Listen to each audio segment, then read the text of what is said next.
Hey everyone, so a lot of you have probably seen the sad news that unfortunately E3 has been cancelled this year, so I thought I would take a bit of time out from doing my guest episodes to talk a bit about some of my favourite memories from E3's gone past. And I know there's a lot of other people that have also come up with this exact same idea for a podcast, but I promise you, E3 meant a hell of a lot to me growing up. It really was the one time of year that I looked forward to more than anything else. I always used to joke that the two most important things for me were Christmas and E3, and all throughout school, every single summer, E3 would be the thing that I was most looking forward to, and I was always not disappointed, especially with Nintendo, because growing up, I was a Nintendo kid through and through, and I used to get all of the Nintendo magazines, and I would always look forward to their E3 coverage. It just seemed like such a magical place where the press and, later on the public as well, but at the time, it was people that were in the industry. It was people that I looked up to that got to go to these events, and they just seemed so magical. Like, you would see the photos in the magazines of all the really intricately designed booths and all of the really interesting games that were coming out. Like, even going back to the late 90s, I remember seeing things like there was a N64 magazine, and I think it was 2001 maybe, or 2000,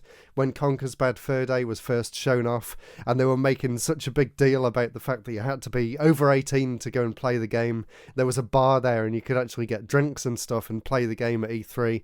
It just sounded like such a fun and exciting environment to be in. And of course, reading about all of the amazing conferences back then, and then in around 2004, when you could actually watch them online for yourself, that was when E3 really kicked up into another gear for me personally. As soon as you could actually watch these conferences live, and you could see the reactions and the responses from the crowd, and you could see the presenters mess up sometimes as well. That was something that I always enjoyed seeing.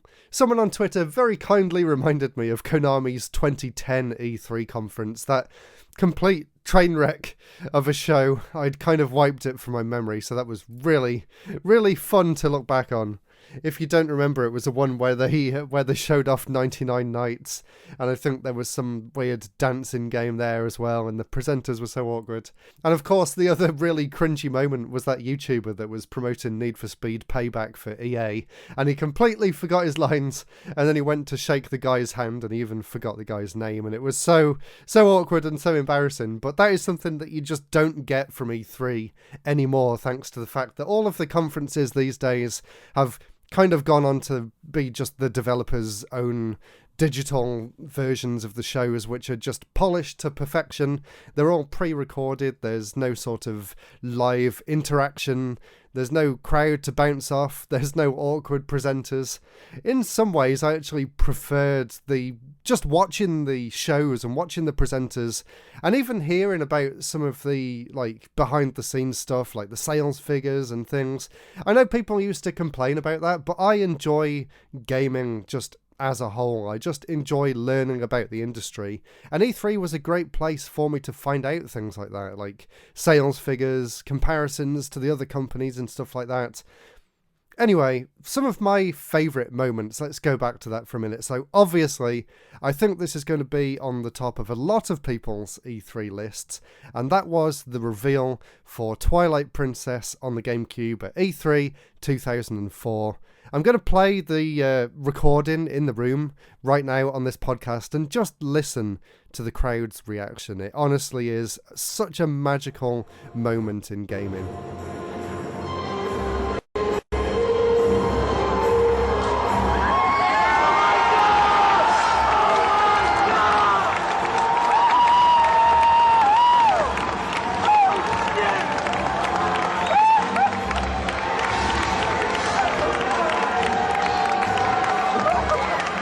When Miyamoto appears at the end, brandishing the sword and shield, the crowd just goes wild once again, and it was so exciting.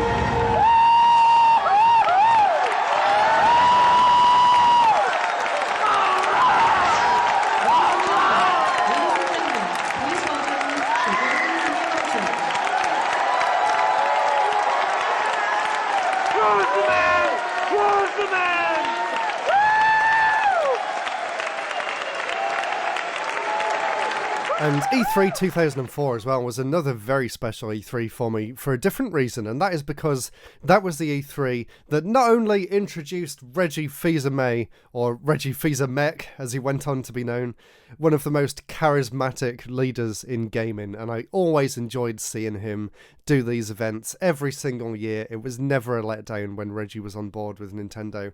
I mean, I enjoyed the ones before with people like Iwata and Hiroshi Yamauchi before that in the N64 and early GameCube days, but you know, Reggie made E3 for a lot of people, and I could honestly just gush about all of the amazing things that Reggie did over his 10-15 year long career of doing E3 conferences, of course among many other roles and responsibilities, but E3 is when the public got to see him, and he did become kind of an icon. Obviously, you've all seen the Reginator by now with his like crazy mech suit, and he even mentioned it a few times later on during the Wii U era, which was just so fun. Anyway, the other reason that I enjoyed E3 2004 so much was the fact that they showed off the prototype version of the Nintendo DS for the first time, and at the time, I would have been 13 or 14, so I was just at the right age to be able to watch these things for myself online and get super, super excited and, you know, understand that I will be able to afford it if I just sell my Game Boy Advance and whatever. So I was super, super hyped for the DS, and I got all the magazines back then, and I was reading about all these games that they were showing off at the show floor, and I always had just a dream in the back of my mind that one day I would make it in the gaming industry and be able to actually attend E3 and play some of these prototypes and play these demos of games that weren't being released for like a year at that point. So E3 was always just this magical, mysterious place that I always wanted to go to, and it kind of seems like that isn't really going to be a possibility anymore. I was considering going maybe next year because they have actually opened it up to the public now, which kind of doesn't feel as special as it would have back in the day if I'd actually managed to go there as someone in the industry, which, you know, now that I've got my YouTube channel and I've got my podcast and, you know, it's a dirty word, but you can say I'm an influencer or a content creator. Maybe I could have actually got some sort of industry press pass to go to E3. So, you know, if only I'd got this far in my content creation journey 10 years ago, then maybe that could have been a possibility and I could have done some stuff from the show floor. But unfortunately, that time seems to have slipped away and it's no longer really a possibility. But yeah, anyway, back on topic, E3 2004. What an incredible, incredible show, and I really enjoyed everything since then as well. Obviously, the Revolution being shown off in 2005 was super exciting, and, you know, even though I was a Nintendo fan, I did watch all of the other conferences as well, and, you know, obviously, that one from Sony where they introduced the PSP, that one's gone down in history for two reasons. One, Ridge Racer! I'll put that over this podcast as well. The game is powered by Namco. It's Ridge Racer! Ridge Racer! Remember that one? And then, of course, the other one, the absolute E3 classic. This is a historically accurate game. And then a few minutes later, here's this giant enemy crab! Which is based on Japanese history. The stages of the game will also be based on famous battles which actually took place in ancient Japan. So here's this giant enemy crab. Oh man, I always had so much fun referencing that back at college. And, you know, during school and during college, I would always try and leave early so that I could rush home in order to watch E3 live. And, you know, it was a whole watching experience. At university, when I actually lived over there, we used to have E3 watch parties when we would just spend the entire week hardly working, just sitting there, you know, eating popcorn, drinking, chilling out, and just having all the E3 streams on all day on the TV in the living room. And we'd just sit around and play games on the 3DS or the DS or whatever was out at the time, and just it was such a great time for me personally to be around so many people who share the same interests as me.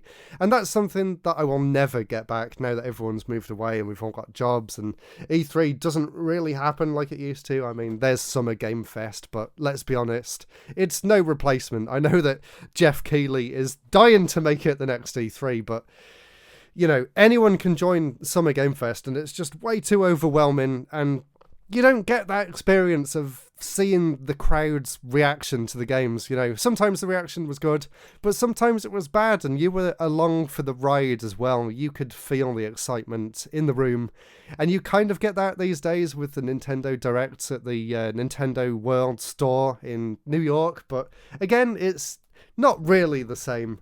Anyway, back to some of my personal favourite E3 moments. The reveal of the Wii in 2006, when Miyamoto's on the stage and he's facing this giant screen behind him and he's sort of conducting the games as they're going past, and you could see glimpses of things like Mario Galaxy and Excite Truck, and it was just such an exciting time for me as a Nintendo fan. The Wii just seemed like this completely revolutionary idea, like as the name the year before suggested, and I honestly preferred the name Revolution, if I'm completely honest, although I think Wii was the right way to go to bring in that new audience. But man, the Wii was such an exciting time for me, and I was not disappointed when that came out. I remember, again, I was a massive reader of gaming magazines at the time, and they kind of did something a little bit naughty in the magazines. They actually showed off all the Wii games in HD, I guess because it was easier and better to print them like that, but it kind of was a little bit of false advertising, because I remember seeing things like Excite Truck and Red Steel, and, you know, they looked incredible in the magazines, and I thought, wow, Nintendo's really taking it up a notch for this next generation. And then I got the Wii, and it did not live up to the expectations that the magazines had set, so that was a little bit disappointing, but, you know, I still really enjoyed the console. Obviously, I enjoyed the console. I've done so many videos about my favourite Wii games and hidden gems over the years, and obviously there's a lot more that I can find in the library that I don't even own yet, so yeah, that E3 was just a magical E3 for me personally. And then the next one that I really remember, and I do apologise that most of this is going to be Nintendo related, but that's what gets me most excited about gaming. So, you know, they're the memories that stick in my head, but it doesn't mean that I didn't enjoy the other conferences. The next thing that really stands out to me, and this was in 2010 or 2009, maybe.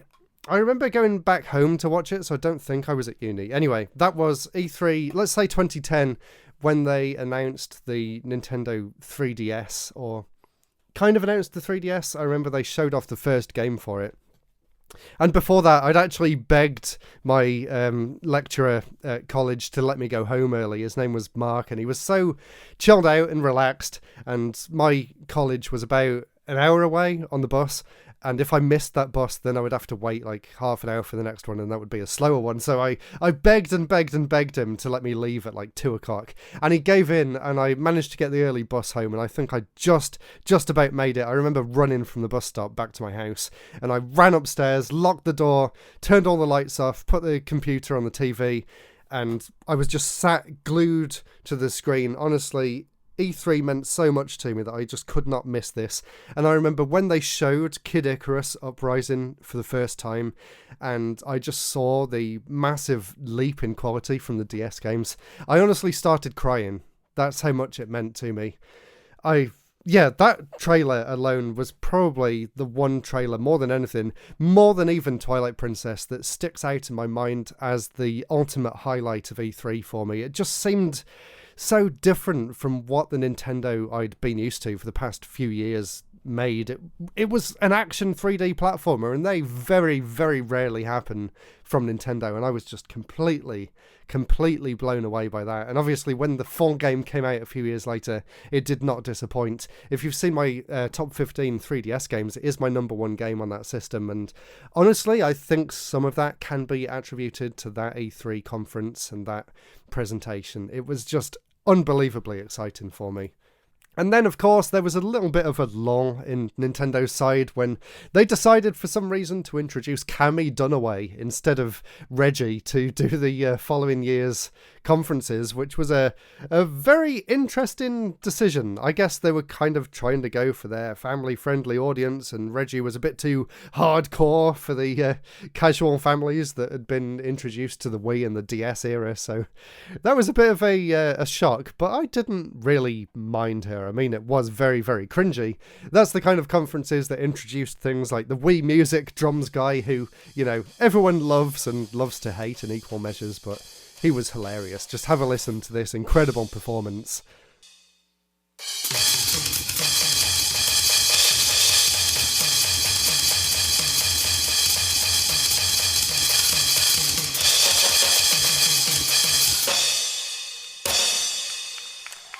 And then, of course, there's the really cringy moment where she comes on stage with Shaun White to promote his new snowboarding game on the balance board. And yeah, you can see Nintendo was going through kind of a weird time back then.